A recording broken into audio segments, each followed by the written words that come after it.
Hello, everyone. Welcome back. Thank you for joining me. As you can see, once again, it is another lovely day in Chicago.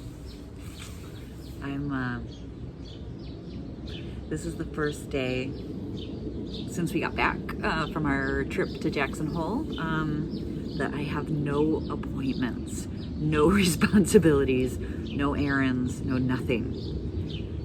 I claimed this day in my week. I set it on the calendar, and I had every intention of, and I still do. I just need to talk something through first with you. So again, thank you for joining me. Thank you for allowing me to work through these things with you guys.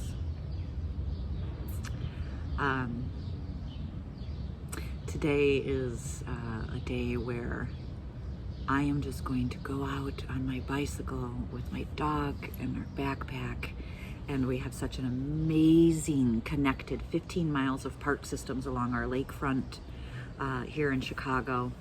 It's stunning. It's the most beautiful waterfront, in my opinion, of any metropolitan area in the United States. I mean, have you seen the water around New York? Boston River? Anyways, I'm gonna jump on my bike. I'm gonna take my dog. I'm gonna go exploring. There's a little like landmass that like juts out. It's called Promontory Point in Hyde Park of Chicago. If you're in Chicago, you're familiar with it. I don't know. I feel like being nostalgic in a way. When I first moved to Chicago 21 years ago, I started life in Hyde Park, and then I moved further into the city. Anyways, I used to just spend a lot of time on that lakefront over the 21 years. I trained for multiple marathons and used to bike it all the time. I'll take a lot of pictures for you and add it to this because it's stunning.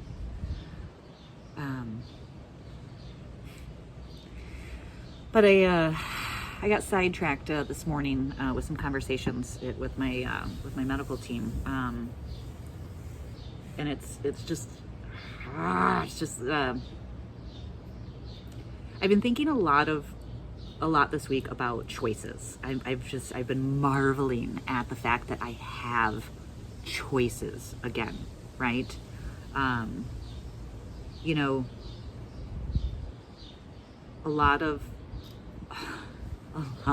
this, a lot of fighting a fucking terminal disease or staying sane is a mental game. We all know that, right?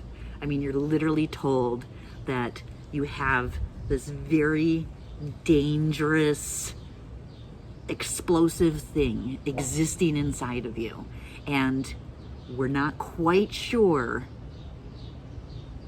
what makes it explode, what makes it react, and we're not sure when it does how fast it'll be, but all we are certain is that it's going to kill you. Now, we have no cure for that, and we have lots of options that may or may not help you.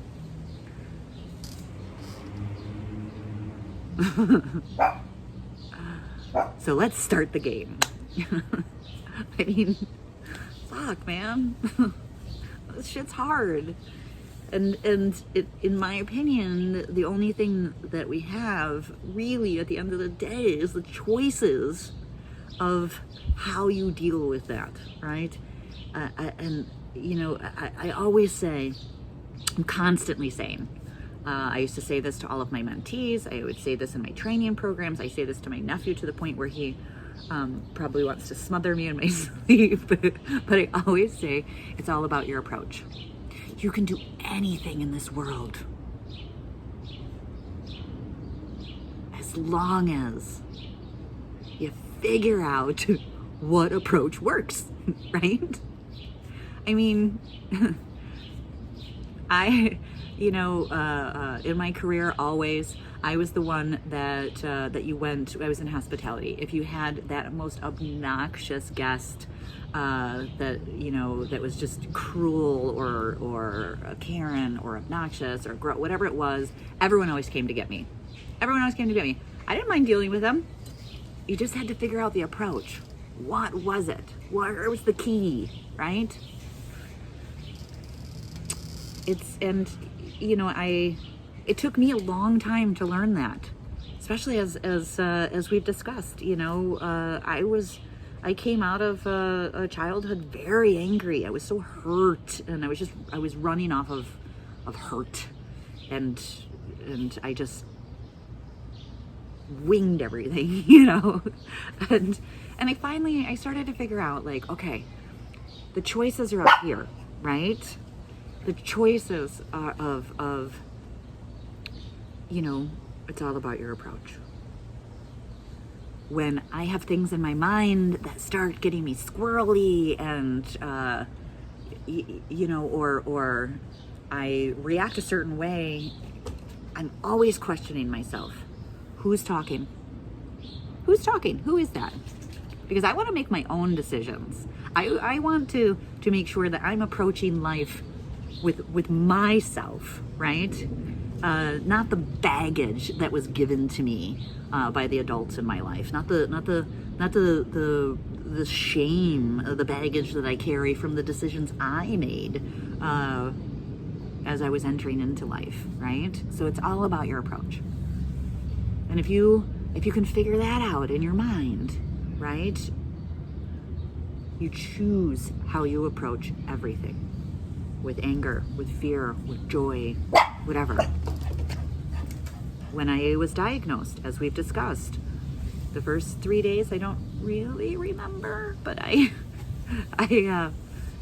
came out of that black hole one morning. I'll never forget it. My wife, I made her go home to get sleep. I was in the hospital, and it was a Saturday morning, and I had super low hemoglobin, so I was, barely able to move, but they gave me transfusions, and long story short, I'm back on my feet. My wife comes in, I'm pacing the floors, I've got my earphones on, and I'm thinking again because I had oxygen, and so it's all about your choices, right? And I looked at her and I said, we're gonna do this, babe. We're gonna do this. She wanted me to do chemo, I didn't want to, I agreed. But the thing I told her is we need to find something in every day that brings us joy, because this shit's gonna be hard. I've done this. I've been a caretaker. I've lost so many friends to AIDS and cancer, and so I know this disease. But choices. And people say, like, wow, it's amazing, Nicole. No, it's about choices, and it's work, and it's hard. And today I'm celebrating choices because I get to wake up in the morning and my body's back, and I get to stand up and say, what am I gonna do today? This week I saw this little boy on Instagram. He has leukemia. He was just diagnosed in April, and the picture of this kid's face, it was just so full of despair and exhaustion and fatigue, and I know that look. I've been there, and I saw this little kid. I reached out to his mom, by the way. I have his address. I'm gonna put that in the description. If you're looking for something to do, send this little kid a card, send him a gift, send him something to do in bed, because that kid is limited in his choices, and no one has taught him yet the ability. I can't imagine getting that disease when I was a child. I would be dead by now. Like, you don't have the maturity to understand the choices you have in your brain. You haven't gone through the work to teach yourself how to deal with life, let alone this horrible disease. Anyways, that's what started me thinking about choices, was that I looked at that kid and I just remember spending so much time. People tell you to enjoy your life. That's really fucking easy when you can't get up, when you can't And you can't move when you have low oxygen in your blood and you can't think, and you know, your choices are so limited. And today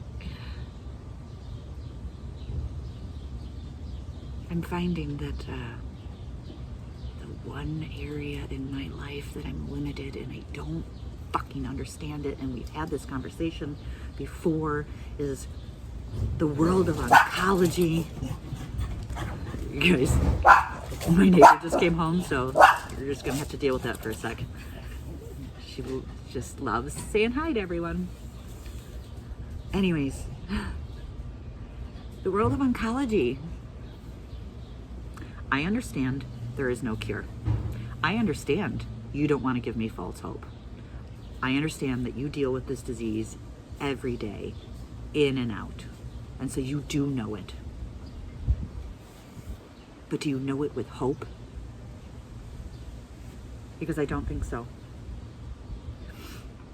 I have the most amazing, aggressive surgeons. And the reason I chose my team initially is the oncologist that I initially went to at my medical center was this up and coming research aggressive oncologist, and sadly, unfortunately, she moved on, and I have another oncologist who's very good at his job, but he is not aggressively like in my corner, you know. The pussy didn't even call me when the trial drug was taken off of the table. You know, he won't have hard conversations. He's just not. He's very good at his job, and that's fine. But he's the motherfucker that makes the decisions about what I get to do. They go to tumor board, and I met that oncologist, or not, the surgeon, the lung surgeon, and the lung surgeon told me, there's nothing I can do until you shrink those lesions, because essentially he needs permission from my oncologist, right? They all come together, they have this great discussion, but it's the oncologist that says, I think that'll work, or I think we should move forward this way, or I don't think that's worthy, or blah, blah, blah, right? So even if the lung surgeon's like, I have this SBRT that might work, or I think I can grab that lesion or whatever, he needs the door to be opened by the oncologist, and my oncologist is not opening the door. I don't understand.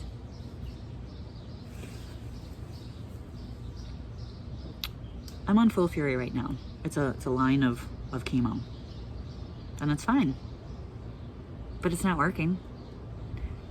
And if I'm willing, I had an allergic reaction to one of the chemos. You can steroid me up and we can try it again.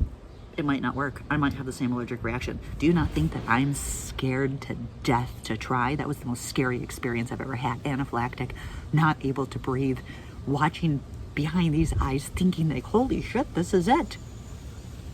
But I'm willing because it's my life.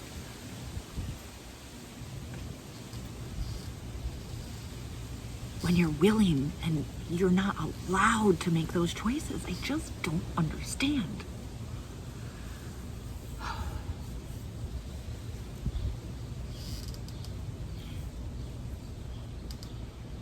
So those choices are just a little limited in my discussion today. And, you know, I've already taken action because we have choices, right? I am meeting with my former research amazing oncologist. Has always, we meet every 3 months. I'm going to talk to her about if I was to move to her care, if she would try what I'm willing to try. Might not work, and it's gross. Well, like, I will be down the road of bald and sick and not able to this will be gone, and I'm willing because maybe I'll get through it again. I just don't understand why. You know, is it you're afraid to be sued? I'll sign anything. You know, my wife will sign anything. Do you think my body can't handle it? Maybe it can't, but let's try. I mean, if we do surgery and you cut these out of your lungs and I have difficulty breathing, that's my life that I have difficulty breathing. I understand this, but I'm breathing.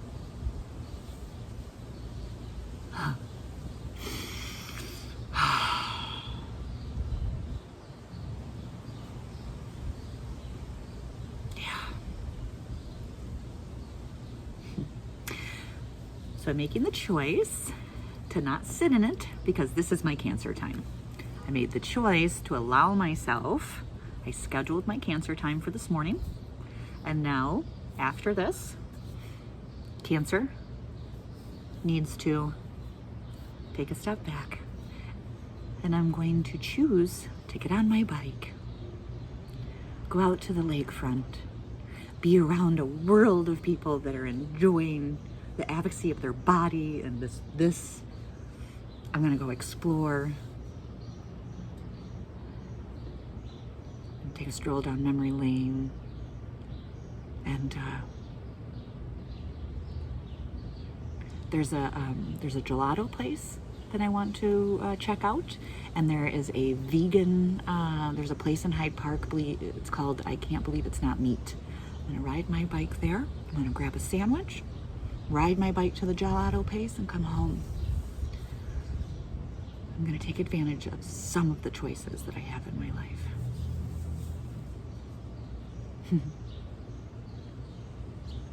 It's all about your approach.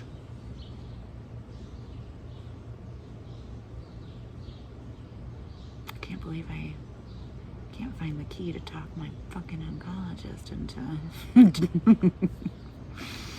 Ugh. All right. Thank you guys so much. I know this is a long one. I needed to rage. I needed to. Don't forget, look at the address for that kid. His name is Bentley. Send him some cards. Send him some things to do in bed. Send him some activities. The kid can't. He has very limited choices. Let's help with